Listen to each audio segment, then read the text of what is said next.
Welcome to the Banker Lamp. Please enjoy the video. You will start by verifying hardware and software quickly. First, confirm your mainboard model and whether it has a bootloader. This dictates flashing method.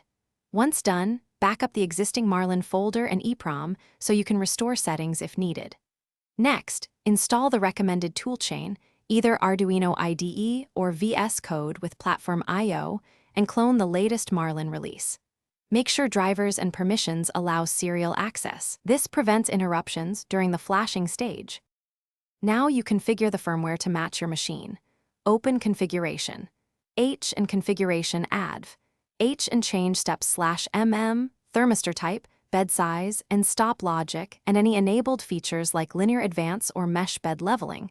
This is why a backup matters. Then choose the correct board in the IDE and start a clean build. If compilation fails, read the error, check library and Marlin version compatibility, and correct pin or feature conflicts before proceeding to flashing. Finally, upload the firmware carefully. Put the board into bootloader or DFU mode and flash the compiled binary via the IDE or drag and drop for STM32/COTS devices. Once flashed, reconnect and test basic functions: home axes, move motors slowly, heat hotend and bed while watching temperatures. After confirming stability, restore EEPROM settings if needed. If something goes wrong, motor skips, no USB, or errors, use an ISB programmer, reflash bootloader, check wiring, and read serial logs to pinpoint the issue.